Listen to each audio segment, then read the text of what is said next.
No doubt to many of these North Caucasian peoples, the arrival of German forces in the summer of 1942 was an opportunity to revert to their traditional pre-Soviet way of life, and undoubtedly some actively collaborated.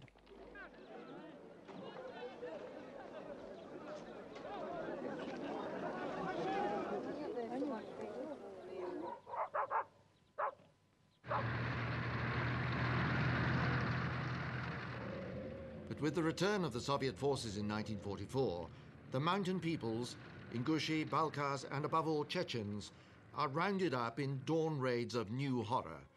Mobile NKVD units are sent into the hills.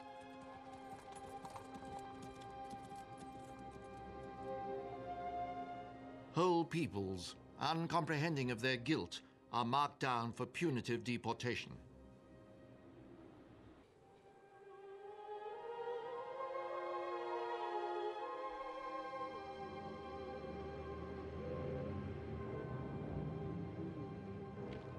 It is the tragedy of a small nation in the hands of a vast and ruthless state.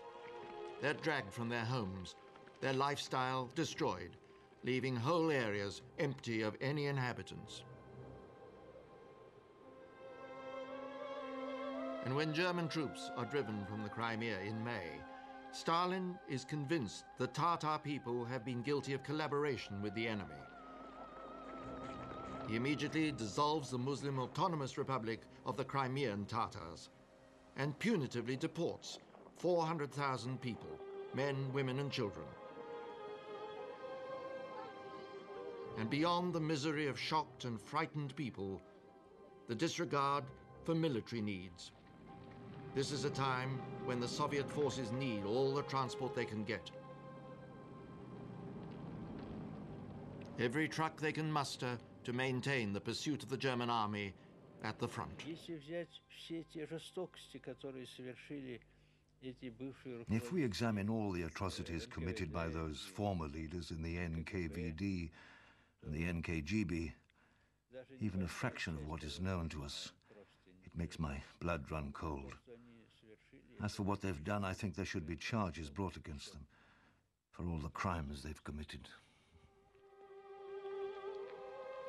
Hundreds and hundreds of thousands of innocent refugees from the occupied territories will be transported to the Gulag after their liberation, contaminated by mere proximity to German authorities. Yet still, Stalin's phobias remain hidden by the fog of war.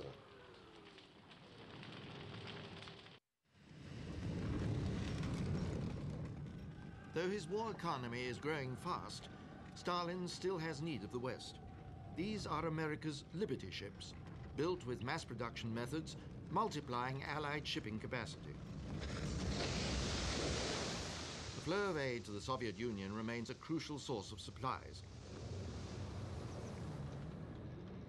Weapons, of course, shells, and tanks. But by 1944, Britain and America can't match the quality of Soviet tank design. And Stalin's real priorities are food to sustain his armies and trucks to deliver it in. As long as the Allies have faith in the myth of Uncle Joe, of a leader and his people undivided, they will give all they possibly can. Plagued by foul weather, icy waters, U-boats, German bombers, the Arctic run costs the Allies dozens of ships and thousands of seamen's lives. As they battle through to Murmansk or Archangel, how can these ordinary British and American seamen guess that Stalin fears them as carriers of forbidden ideas?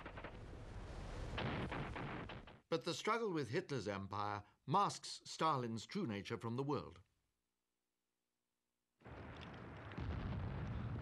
Now, as Red Army offensives strike all along the front, the world's attention is still focused on Hitler's crimes, many of them waiting to be uncovered on the roads through Belarusia and the Ukraine.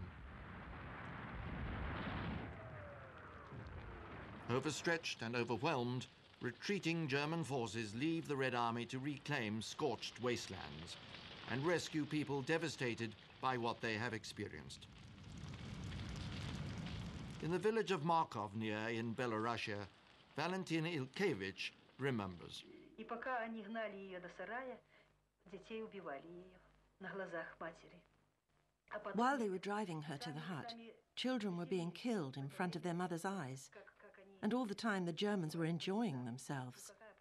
This woman had 5 children, and one was a little toddler. She kept him pressed to her. I suppose she thought they could at least die together, that if they were burnt alive, she could at least comfort him. But one of the Germans sees this and makes signs to her, as if to say, "Toss this kid in the air, I'll shoot him. You toss him up and I'll shoot him down." And she, to deny that pleasure, do you see, she lifts up the child and smashes him to the ground herself. And it was winter, so the ground was hard. And yes, she killed him, her own little child. I couldn't help in any way, couldn't shout out or even weep, because the enemy was all around. I could only bite my hands when they herded people into a hut, poured petrol over it, and nailed the windows shut with boards. I was thinking, who could possibly raise their hand to strike a match when it would burn so many people alive? And those screams and moans still ring in my soul. Even last night, I saw that very village, Markovnia, in my dreams.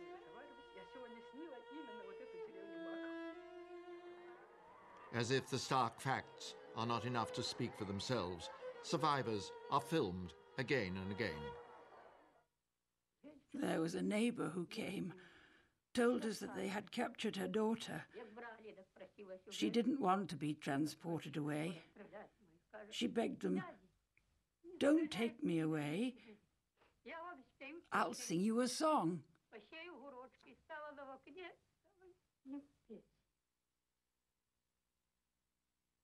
But they took her, together with other children, behind the school and shot them. Across the occupied territories, evidence of the desperate daily brutality to which the war has sunk stirs deep hatred for the enemy. The Red Army and the people are fighting for a dream of peace. As yet, they are not asking whether it is the same dream as that of Joseph Stalin, but at least the war's end.